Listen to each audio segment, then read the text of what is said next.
ஒரு கற்பனையான கேள்வியை உருவாக்கி அதை கேள்வி கேட்டீங்களா? எப்படி தேர்தல் வருகின்ற பொழுதுதான், தேர்தல் முடிஞ்ச பிறகுதான் யார் யாருக்கு யார் வாக்களித்தான் தெரியும். இது மறைமுக வாக்கு தான், நேரடி வாக்கு கிடையாது. அனைத்து இந்திய அண்ணா திராவிட முன்னேற்ற கழகத்தை பொறுத்த வரைக்கும் ஆட்சியில் இருந்தாலும் இல்லாவிட்டாலும் மக்கள் செல்வாக்குள்ள ஒரே கட்சி அதிமுக கட்சி தான். நான் சொன்னேன்ல, அதிமுக ஆட்சியில் தான் பொன்மனச்செம்மல் புரட்சித் தலைவர் எம்ஜிஆர் காலத்திலும் சரி, இதயம் புரட்சித் தலைவர் அம்மா காலத்திலும் சரி, அம்மா மறைவுக்கு பிறகு அம்மாவுடைய அரசும் சரி, நிறைய திட்டங்களை கொண்டு வந்து நிறைவேற்றப்பட்டு இன்றைக்கு தமிழ்நாடு இந்தியாவிலேயே ஒரு முதன்மை மாநிலமாக விளங்குவதற்கு அதிமுக அரசு தான் காரணம். அப்படிப்பட்ட அரசாங்கத்தை எப்படி மக்கள் புறக்கணிப்பாங்க? என் டிவியா பத்திரிகையா பார்த்தீங்களா இல்லையா? நேற்று நான் சொன்ன பேட்டி பார்த்தீங்களா இல்லையா? அப்போ மீண்டும் மீண்டும் அந்த கேள்வி கேட்டால் என்ன அர்த்தம்? வேண்டுமென்றே திட்டமிட்டு இதை லைவ்லேயே வச்சிருக்கோன்னு நீ நினைக்கிறீங்க. நான் தெளிவுபடுத்தி விட்டோம். ஏற்கனவே நாடாளுமன்றத்திலையும் தெளிவுபடுத்திட்டோம். அடுத்து வருகின்ற சட்டமன்ற தேர்தலையும் பாரதிய ஜனதா கட்சியோட கூட்டணியிலிருந்து தெளிவுபடுத்திட்டோம்.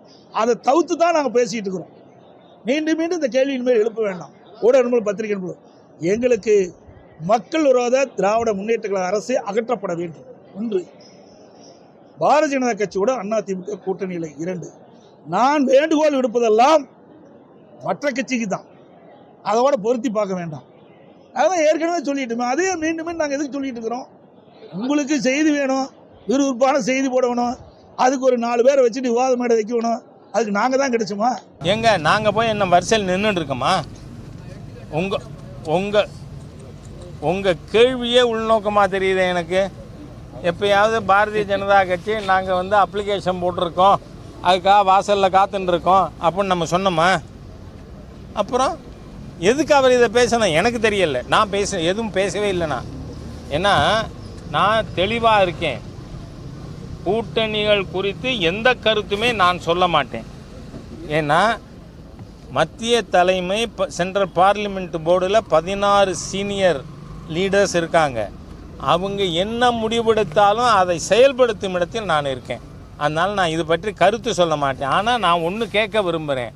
நம்ம ஒன்றும் போய் எங்கேயுமே அப்ளிகேஷன் போட்டுவிட்டு வாசலில் காத்துக்கிண்டு என்ன சொல்லுவாங்க அப்படின்னு இருக்கு. அது அப்போ என்ன உதாசீனப்படுத்துறது? நான் கேட்குறேன், லெட்டஸ் பி ரியலிஸ்டிக். சென்ற பார்லிமெண்ட் தேர்தலில் தேமுதிகவோடு சேர்ந்து அதிமுக வாங்கின ஓட்டு 1 crore, என்டிஏ வாங்கின ஓட்டு 80 lakhs. எங்களுக்கு எந்த ஒரு அரிப்பும் இல்லை, புரியுதா?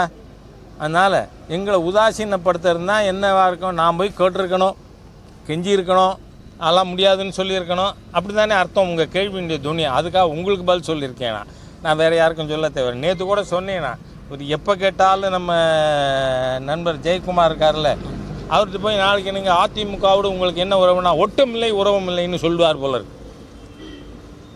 ஜெயக்குமார் அதிமுகவோடு ஒட்டும் இல்லை உறவும் இல்லைன்னு சொல்கிறார். அந்த மாதிரி அவர் பழக்கம் சில பேருக்கு பழகி போச்சு.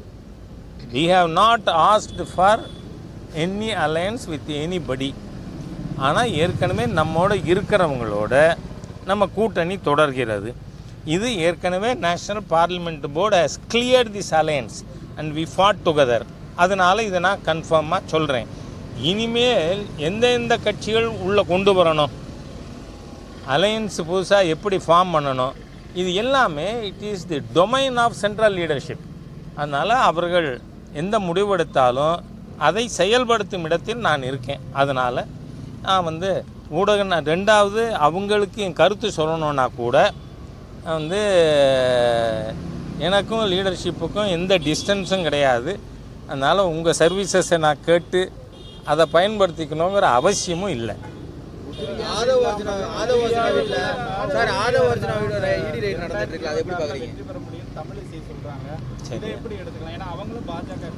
அவங்க பிஜேபி, ஏடிஎம்கே, விஜய் இப்படியெல்லாம் ஏதாவது சொன்னாங்களே? அதனால் சொல்கிறேன்னா, உறுதியாக இருக்கணும்னு அவங்க சொன்னால் யார் யாரோடுங்கிறத அவங்க சொல்லல, சொல்ல மாட்டாங்க. நான் என்ன சொல்கிறேன், already we are in NDA, we are heading NDA.